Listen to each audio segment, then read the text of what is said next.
Hello बच्चा party, welcome to the physics asylum. I am Gaurav Suryavanshi and your today's topic is application of Gauss law. ठीक है, previous lecture में हम applications ही पढ़ते आ रहे हैं, जिसमें से हमने 4 एप्लीकेशंस जो है वो पढ़ चुके हैं।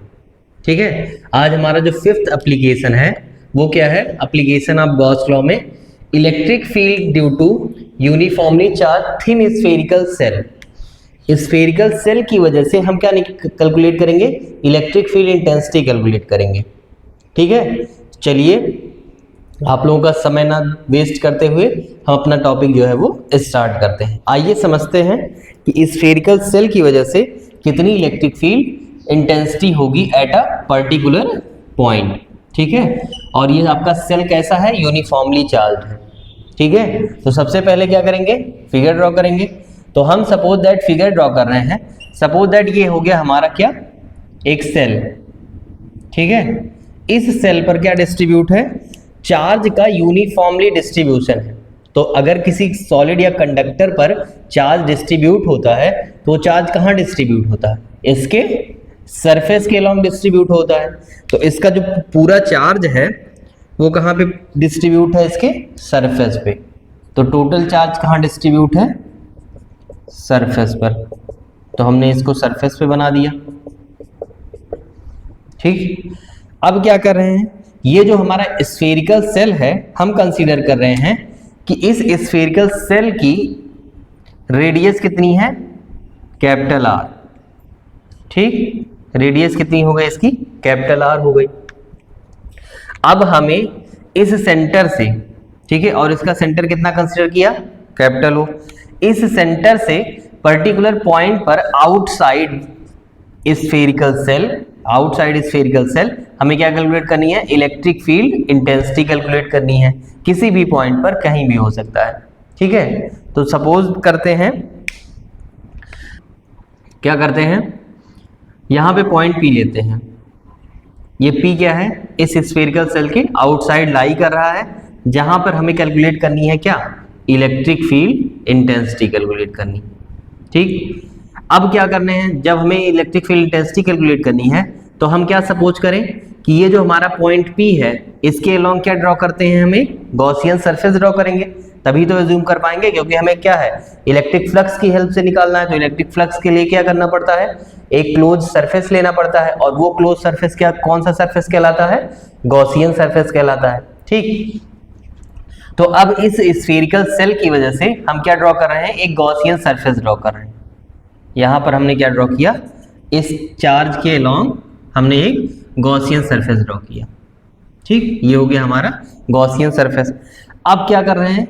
इस गॉसियन सरफेस की रेडियस हम कितनी कंसीडर कर ले रहे हैं, या फिर रेडियस ना कह के हम क्या कहेंगे कि इस गॉसियन सरफेस पॉइंट ओ से कितनी दूर डिस्टेंस पे है? स्मॉल आर डिस्टेंस पे है। ये गॉसियन सरफेस कितनी डिस्टेंस पे है? स्मॉल आर डिस्टेंस पे है पर्टिकुलर पॉइंट ओ से। ठीक, ये हो गया आपका। अब चार्ज का यूनिफॉर्मली डिस्ट्रीब्यूशन हुआ है। ठीक है, ये पॉइंट पी हो गया।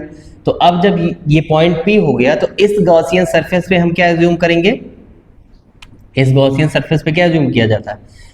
एक एलिमेंटल एरिया। तो हमने एज्यूम किया यहाँ पे एलिमेंटल एरिया कितना हो गया आपका? ds। तो ds क्या हो गया? इसका एलिमेंटल एरिया हो गया। ठीक, अब इस एलिमेंटल एरिया के परपेंडिकुलर क्या होता है? इसकी डायरेक्शन होती है, मींस नॉर्मल। तो इलेक्ट्रिक फील्ड की डायरेक्शन ये हो गई। इस पी पॉइंट को इधर लिख दे रहे हैं। इलेक्ट्रिक फील्ड की डायरेक्शन ये हो गई, और सेम जो हमारा ds वेक्टर होगा वो भी तो इसके परपेंडिकुलर ही जाएगा। तो उसकी भी डायरेक्शन क्या हो जाएगी? ये हो जाएगी। मींस नॉर्मल वेक्टर की भी डायरेक्शन ये, और जो हमारा ds वेक्टर है इसकी भी डायरेक्शन सेम। मतलब यहाँ पे थीटा की वैल्यू 0 डिग्री बन जाएगी। ठीक, तो अब इसके अलोंग हम क्या कर ले रहे हैं? इलेक्ट्रिक फील्ड कैलकुलेट करेंगे।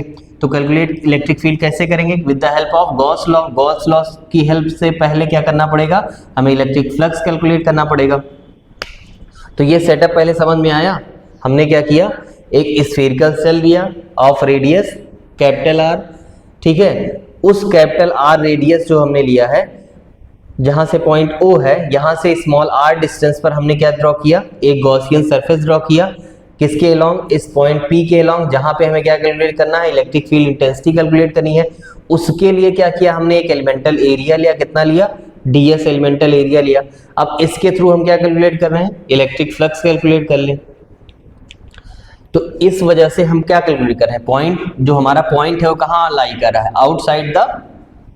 तो पहली कंडीशन क्या लिखें, ये कंसीडर वाला पार्ट कर ले, लिख लीजिए कंसीडर वाला पार्ट, नहीं तो कंफ्यूजन हो। कंसीडर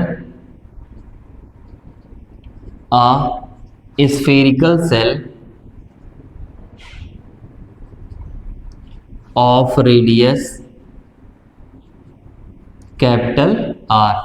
क्या किया, एक स्फेरिकल सेल लिया जिसकी रेडियस थी कैपिटल R, ठीक है।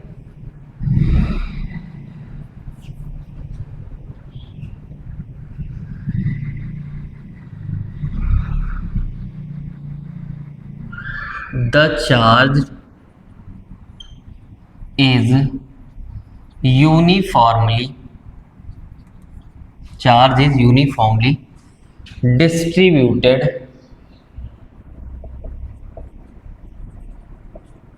over the surface of cell, ठीक है। चार्ज को क्या किया, यूनिफॉर्मली डिस्ट्रीब्यूट किया इसके सरफेस से। Let us draw a Gaussian surface at a distance small r from the center of cell, ठीक है। सेल के सेंटर से कितनी डिस्टेंस पे Gaussian surface, small r distance पे है। फिर उसके बाद क्या कंसीडर किया, let us assume an elemental area ds along electric field, ठीक है। इलेक्ट्रिक फील्ड के अलोंग क्या कंसीडर किया, एरिया कितना है, ds। Now the electric flux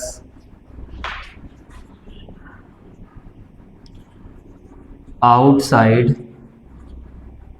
the spherical cell, ठीक है। अब इलेक्ट्रिक फ्लक्स क्या कैलकुलेट करना है, आउटसाइड द स्फेरिकल सेल कितना होगा। तो सबसे पहले क्या करेंगे, इलेक्ट्रिक फ्लक्स के लिए हम जानते हैं किससे रिप्रेजेंट करते हैं, फाई ई से। और ये क्या होता है, closed integration vector E dot vector ds, या इसी को लिखते हैं क्लोज्ड इंटीग्रेशन ई ds cos थीटा। अब इस वाले सरफेस के लिए देखिए, बाहर वाले सरफेस के लिए थीटा की वैल्यू यहाँ पे कितनी है, नॉर्मल भी सेम है, मतलब एरिया वेक्टर भी उसी डायरेक्शन में, और जो हमारा इलेक्ट्रिक फील्ड इंटेंसिटी है वो भी उसी डायरेक्शन में, तो थीटा की वैल्यू 0 डिग्री। तो यहाँ से हम सिंपली क्या लिख सकते हैं, इंटीग्रेशन ई ds cos 0 डिग्री, ठीक। तो फाई ई की वैल्यू कितनी हो गई,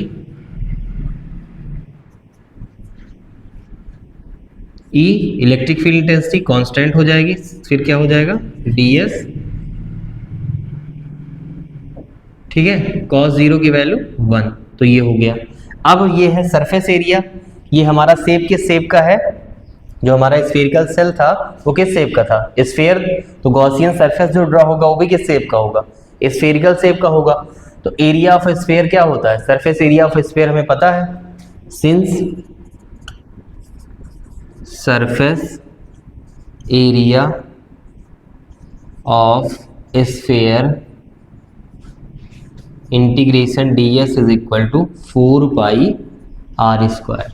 ठीक है, अब ये आर क्या हो जाएगा, स्मॉल आर डिस्टेंस है ना, मतलब गॉसियन सरफेस की रेडियस कितनी है, स्मॉल आर, तो इसलिए हम ये वाला आर ले रहे हैं। ठीक है, अगर इस सरफेस के अलॉन्ग करते तो हम कैपिटल आर लेते, तो हम भाई आउटसाइड पॉइंट पर ले रहे हैं इसलिए हमने 4 पाई आर स्क्वायर लिया। अब देखिए यहाँ पे फाई ई की वैल्यू कितनी हो जाएगी, ई तो ई ही रहेगा और इसकी जगह क्या लिख सकते हैं 4 पाई आर स्क्वायर। ये आपका आ गया क्या, इलेक्ट्रिक फ्लक्स। ये क्या आया है आपका, इलेक्ट्रिक फ्लक्स। ठीक है, किसके लिए, outside, just outside the spherical cell point के लिए। ठीक है, इतना नोट डाउन कीजिए।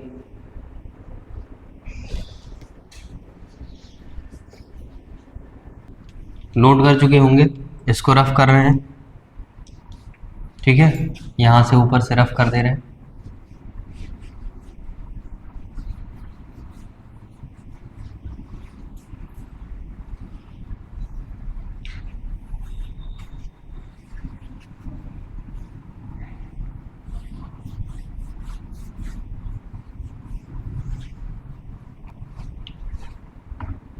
चलिए देखिए, अब क्या लिखेंगे, हमें क्या पता है, from Gauss law, Gauss law के थ्रू क्या जानते हैं, phi is equal to total electric flux is equal to charge enclosed by the surface divided by epsilon naught. ठीक, मतलब Q divided by epsilon naught. ठीक है, इसको इक्वेशन फर्स्ट कंसीडर कर लीजिए और ये हो गया आपका इक्वेशन सेकेंड। ठीक है, तो क्या लिख सकते हैं, from equation first and second, first और सेकेंड इक्वेशन से क्या हो जाएगा, फाई इधर भी है तो दोनों को इक्वल कर दे रहे हैं, तो यहां से क्या आ जाएगा, Q upon epsilon naught is equal to E dot 4 pi r square. ठीक, यहां नीचे रफ कर रहे हैं इसको।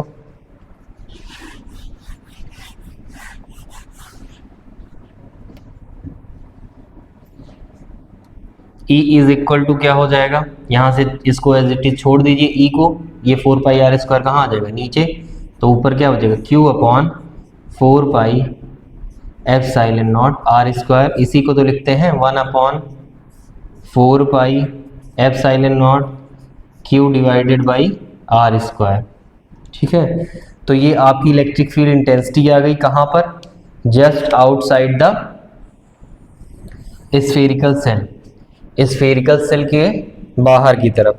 ठीक है, तो यहां पे लिख सकते हैं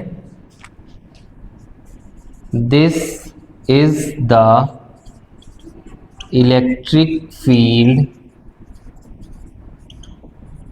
just outside the spherical shell. Spherical shell के बाहर क्या कैलकुलेट की गई है, इलेक्ट्रिक फील्ड इंटेंसिटी कैलकुलेट की गई है, और उसका इक्वेशन कितना आया है 1 upon 4 pi epsilon naught Q divided by r square. ठीक है, ये हो गया just outside the spherical shell, इतना नोट कीजिए। अब सेकेंड पार्ट में क्या करेंगे,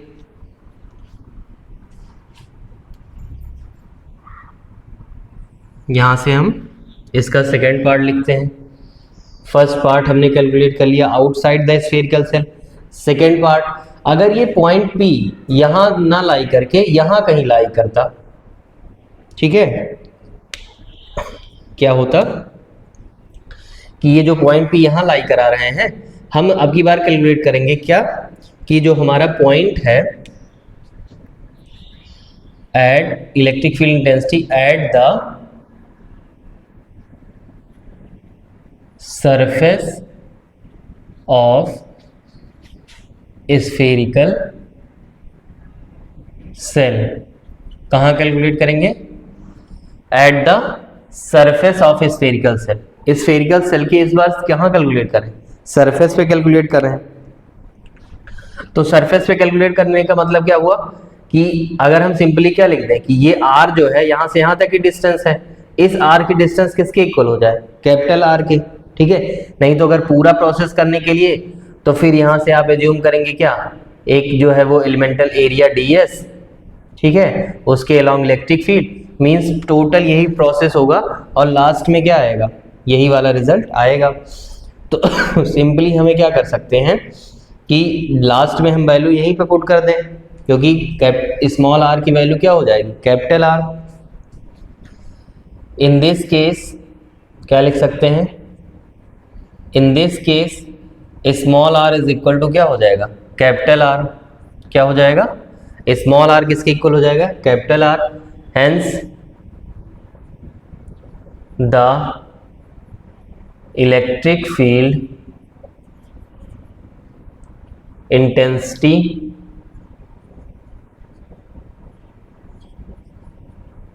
will be, electric field intensity कितनी हो जाएगी इसके लिए, स्मॉल आर की जगह क्या रख दें, कैपिटल आर।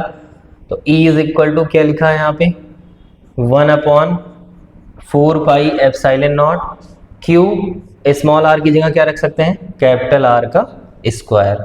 ठीक है, तो अगर हम क्या निकालेंगे, उसके सरफेस पे निकालेंगे स्फेरिकल सेल के, तो हमारी इलेक्ट्रिक फील्ड की वैल्यू कितनी आ जाएगी, E is equal to 1/4 pi epsilon naught Q upon r square.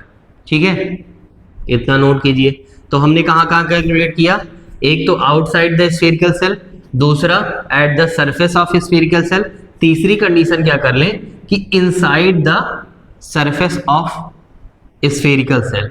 ठीक है, तो क्या करेंगे, इनसाइड कैलकुलेट कर लें। इनसाइड के लिए क्या कितना आएगा वो भी देख लेते हैं, यहां तक नोट कीजिए। ये वाला पार्ट रफ कर रहे हैं।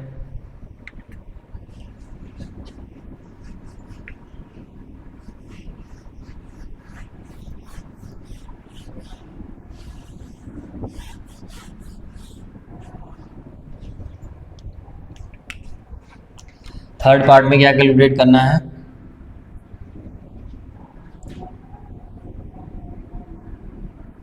इलेक्ट्रिक फील्ड ही कैलकुलेट करनी है, कहाँ, inside the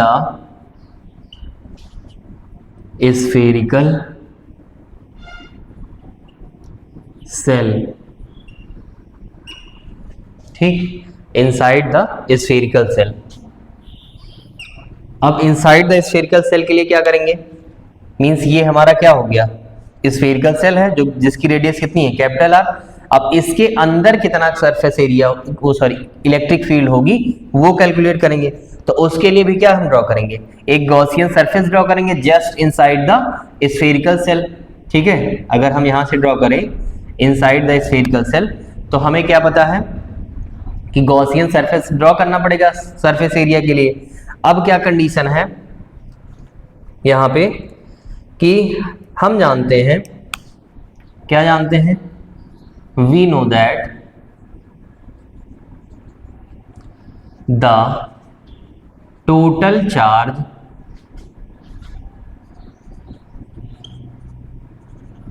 of a conductor is uniformly distributed over the surface of conductor। ठीक है, क्या है ये स्टेटमेंट, ये इंपॉर्टेंट स्टेटमेंट आपके लिए। हम जानते हैं total charge of a conductor is uniformly distributed over the surface of the conductor. ठीक है, तो जब सरफेस पे इसके डिस्ट्रीब्यूट होगा तो इनसाइड क्या होगा, hence there is no charge inside the conductor. तो चार्ज के अंदर कोई भी, सॉरी कंडक्टर के अंदर कोई भी चार्ज नहीं होगा, मतलब नेट चार्ज क्या हो जाएगा, Q इज इक्वल टू 0। और जब चार्ज ही 0 हो गया तो गॉसियन सरफेस ड्रॉ करने का कोई मतलब नहीं है। तो सिंपली क्या हो जाएगा, इलेक्ट्रिक फील्ड की वैल्यू कितनी आ जाएगी, जैसे यहाँ पे अगर चार्ज की वैल्यू 0 रख दीजिए, इससे पहले वाले में भी चार्ज की वैल्यू 0 रख दीजिए, तो जब चार्ज ही 0 हो गया तो इलेक्ट्रिक फील्ड इंटेंसिटी क्या हो गई, 1/4 पाई एप्सिलॉन नॉट 0/r², ठीक है, या फिर कैपिटल R², दोनों रख सकते हैं। तो टोटल वैल्यू हमारी कितनी आ जाएगी, इलेक्ट्रिक फील्ड कितना आ गया, 0। मीन्स क्या है कि inside the spherical shell, spherical shell के अंदर जो हमारी इलेक्ट्रिक फील्ड होगी वो क्या होगी, 0 होगी। ठीक है, तो 3 केसेस हो गए, एक जस्ट आउटसाइड द सेल, एक सरफेस पर, और दूसरा नेक्स्ट इनसाइड। तो 3 कंडीशन यहां से आ गई। ठीक है, ये तीनों नोट कर लीजिए। अब हम इसका क्या करेंगे, ग्राफ प्लॉट करेंगे। तो पहले इतना नोट कीजिए,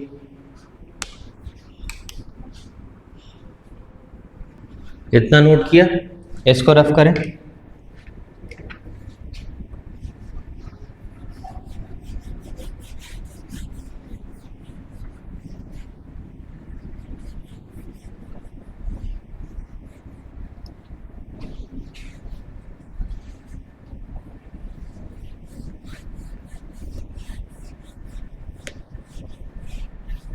अब देखिए 3 कंडीशन में 3 वैल्यू आई। ठीक है, हमने क्या कैलकुलेट किया, पहला कैलकुलेट किया आउटसाइड स्फेरिकल सेल,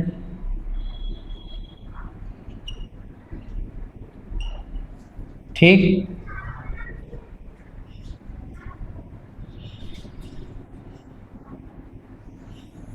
दूसरा कैलकुलेट किया एट सरफेस,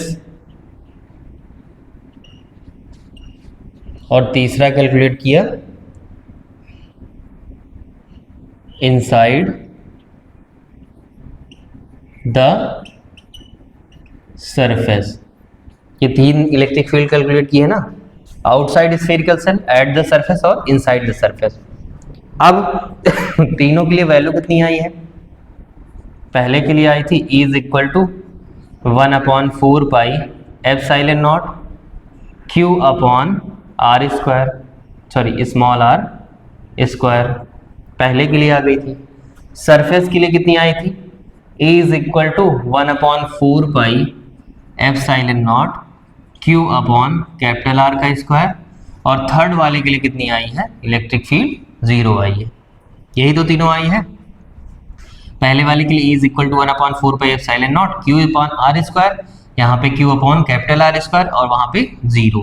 अब क्या करें, यहाँ पे चार्ज का डिस्ट्रीब्यूशन कैसा हुआ है, सरफेस चार्ज डिस्ट्रीब्यूशन हुआ है ना, तो सरफेस चार्ज डिस्ट्रीब्यूशन हुआ है। अगर हम कंसीडर करें if sigma be the surface charge density, then sigma the surface charge density of किसका, स्फेरिकल सेल, देन यहां से क्या हो जाएगा, सिग्मा इज इक्वल टू क्या हो जाएगा आपका, चार्ज पर यूनिट एरिया, सरफेस एरिया। तो sigma divided by sigma is equal to Q divided by S। अब इस स्फेरिकल सेल का सरफेस एरिया कितना आएगा, तो हमें पता है कितना आएगा, 4 पाई, और हमने इसकी स्फेरिकल सेल की रेडियस कितनी ले रखी है, कैपिटल R, तो 4 पाई R² आ गया। ठीक, ये हो गया आपका। अब यहां से हम Q की जगह क्या लिख सकते हैं, सिग्मा इंटू 4 पाई R² लिख सकते हैं ना, sigma is equal to 4 pi R²। इस Q चार्ज को यहां पे अगर पुट करें, ठीक है, तो पुट इन इक्वेशन, ये पुट इन एबव इक्वेशन कर ले रहे हैं। तो अगर यहां पे पुट करेंगे तो E की वैल्यू कितनी हो जाएगी, 1/4 पाई एप्सिलॉन नॉट, Q की जगह क्या रख सकते हैं, sigma 4 pi R² divided by R²। ठीक, कैंसिल हो रहा है कुछ, देखिए 4 पाई कैंसिल हो गया, सिंपली बचा क्या, E is equal to sigma upon epsilon not capital R² divided by small r², या फिर सिंपली ऐसे लिख लीजिए R/R का होल स्क्वायर। ठीक, तो ये किसके टर्म में आ गया, सरफेस चार्ज डिस्ट्रीब्यूशन के टर्म में आ गया। अब अगर इसी वैल्यू को, जो हमारी ये वैल्यू आई है, ठीक है, इक्वेशन ए कर ले रहे हैं, इस वैल्यू को इसमें पुट करें, देन हमें क्या मिलेगा, E इज इक्वल टू यहां से 1/4 पाई एप्सिलॉन नॉट Q की जगह पे क्या पुट करना है, sigma into 4 pi R square divided by R square. यहां से देखिए क्या कैंसिल हो रहा है, 4 पाई से 4 पाई कैंसिल, R स्क्वायर से R स्क्वायर कैंसिल, तो इलेक्ट्रिक फील्ड इंटेंसिटी कितनी आ गई, सिग्मा अपॉन एप्सिलॉन नॉट। ठीक, तो पहली कंडीशन में हमारी कितनी आई electric field intensity, sigma upon epsilon not capital R upon small r का होल स्क्वायर। दूसरी कंडीशन में sigma upon epsilon not. Third condition में इलेक्ट्रिक फील्ड इंटेंसिटी जीरो है, तो थर्ड कंडीशन में इलेक्ट्रिक फील्ड इंटेंसिटी क्या ही आएगी, जीरो ही आएगी, क्योंकि चार्ज ही क्या हो गया हमारा, जीरो हो गया। तो ये इसका और अपडेटेड वर्जन था, किसमें लिखना, कैलकुलेट करना था, सरफेस चार्ज डिस्ट्रीब्यूशन के टर्म में। ठीक, तो इलेक्ट्रिक फील्ड इंटेंसिटी ये आ गई, ये आ गई, नोट डाउन कर लीजिए। इसके बाद जस्ट हम इसका ग्राफ प्लॉट कर ले रहे हैं, ये वाला रिलेशन ध्यान में रखिए, इसी से के थ्रू जो है हम लोग ग्राफ प्लॉट कर लेंगे।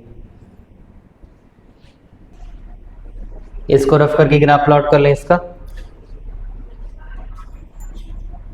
चलिए ये नोट डाउन हो गया होगा, इसको रफ कर रहे हैं।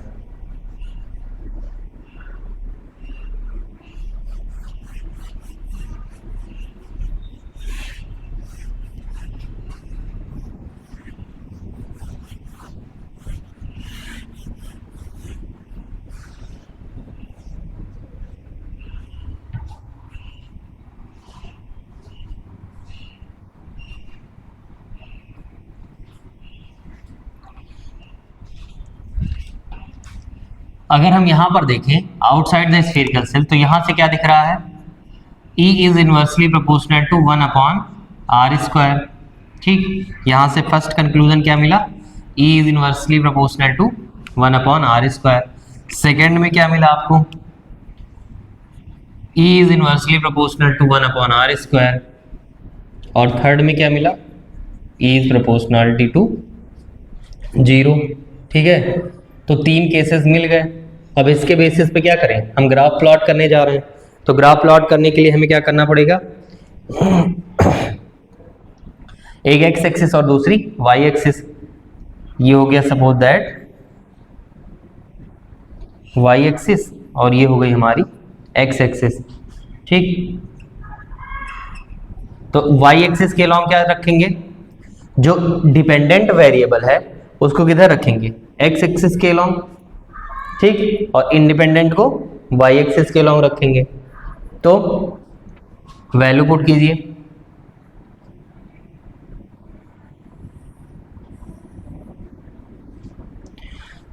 एजम्पशंस के थ्रू चलें। तो ये क्या है हमारा ओरिजिन, मीन्स यहाँ पे क्या होगा, इलेक्ट्रिक फील्ड इंटेंसिटी जीरो हो जाएगी। तो ये हो गया हमारा डिस्टेंस, और ये होगी हमारी इलेक्ट्रिक फील्ड इंटेंसिटी, और इधर साइड हो जाएगा हमारा डिस्टेंस। अब सेंटर पर ओ क्या है, सेंटर ही तो है, तो सेंटर पर चार्ज कितना है, जीरो, तो उसकी वजह से इलेक्ट्रिक फील्ड इंटेंसिटी क्या होगी, जीरो होगी। तो सेंटर पर भी इलेक्ट्रिक फील्ड इंटेंसिटी जीरो। कौन सा केस है, इनसाइड द सरफेस वाला। ठीक, फिर क्या बढ़े, रिवर्स ऑर्डर में चलें, इससे इधर आए, एट द सरफेस, सरफेस पे कितना है, आर डिस्टेंस तक जब चलेंगे तो उसकी जो इलेक्ट्रिक फील्ड की वैल्यू आई है वो कितनी हो जाएगी, मैक्सिमम हो जाएगी।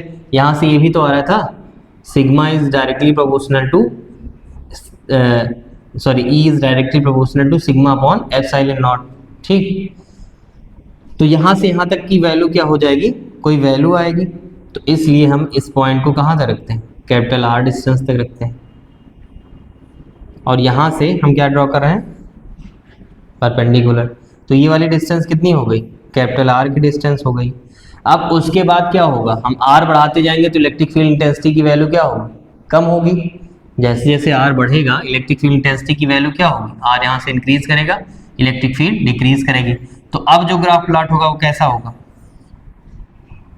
कॉन्टिन्यूसली क्या हो रही है, डिक्रीज हो रही है। तो 0 से r तक के बीच में जो इलेक्ट्रिक फील्ड की वैल्यू होगी वो क्या होगी, कांस्टेंट बनी रहेगी, मींस इंक्रीज्ड होगी थोड़ी सी, ठीक है। तो इसलिए ग्राफ जो है वो हमारा क्या जा रहा है, कांस्टेंट जा रहा है। और देन r के बाद हमारी वैल्यू क्या हो रही है, डिक्रीमेंट में जा रही है, मतलब जैसे जैसे r बढ़ाएंगे वो वैसे वैसे e की वैल्यू क्या होगी, डिक्रीज्ड होगी। तो इसलिए हमारा जो ग्राफ बन रहा है ये कर्व बन रहा है डिक्रीजिंग स्लोप का, ठीक है। तो ये हो गया आपका क्या, graph of electric field due to uniformly charge spherical shell. तो ये भी नोट कर सकते हैं आप नोट कीजिए। तो आई होप ये टॉपिक आपको जो है वो क्लियर हो गया होगा। तो इसी टॉपिक के साथ जो आपका चैप्टर 1 है इलेक्ट्रिक चार्ज एंड फील्ड, वो जो अपडेटेड सिलेबस के अकॉर्डिंग दिया हुआ है एनसीईआरटी के, वो कंप्लीट हो गया, ठीक है। अब इसमें कोई टॉपिक ऐसा नहीं है इस चैप्टर में जो आपका मैंने ना कराया हो, ठीक है। तो आप लोग जाके अब आप लोगों का वर्क क्या है, अब आप लोगों का वर्क ये है कि आप लोग जाके इस वीडियो लेक्चर में चैप्टर 1 में जितने सारे टॉपिक्स हैं सबका जो वीडियो प्लेलिस्ट में पड़ा हुआ है उस सबको क्या करेंगे, वॉच करेंगे, और ये चैप्टर आपका कंप्लीट हो जाएगा। अब हम स्टार्ट करेंगे उनके जो चैप्टर 1 है उसकी न्यूमेरिकल सीरीज, जो प्रीवियस ईयर एग्जाम में क्वेश्चन पूछे गए हैं, आपके सीबीएसई बोर्ड में आए हैं, आईसीएसई बोर्ड में आए हैं, यूपी बोर्ड में जो आए हैं, ठीक है, वो सारे क्वेश्चंस की क्या कर लेंगे, हम एक बार प्रैक्टिस कर लेंगे। तो इससे ये पूरा चैप्टर 1 जो है वो हमारा कंपाइल होके कंबाइंड फॉर्म में कंप्लीट हो जाएगा, ठीक। उसके बाद हम क्या स्टार्ट करेंगे, चैप्टर 2 स्टार्ट करेंगे, ठीक है। तो आज के लिए बेटा इतना ही रखते हैं। नेक्स्ट वीडियो में हम लोग न्यूमेरिकल की प्रैक्टिस करेंगे और उसके बाद फर्दर हम फिर चैप्टर 2 की स्टार्ट करेंगे, ठीक है। तो इतना नोट डाउन कर लीजिए और इसको जो है वो अच्छे से प्रैक्टिस कीजिएगा। ये सब जो है टॉपिक्स हैं ये बोर्ड के लिए बहुत इंपॉर्टेंट्स हैं, ठीक है। तो इसकी जो है वो अच्छे से प्रैक्टिस कीजिए, ठीक है। तो आज के लिए इतना ही। Thank you and have a nice day, ठीक है। आप लोग क्या कर रहे हैं, लाइक शेयर एंड सब्सक्राइब कर दीजिए इस चैनल को, ठीक है, और इस चैनल को ज़्यादा से ज़्यादा शेयर कीजिए। दूसरी बात, इस चैनल को जो है जो लोग नए इस चैनल पे ऐड हो रहे हैं वो चैनल को जो है वो सपोर्ट कीजिए, ठीक है। Okay, thank you class.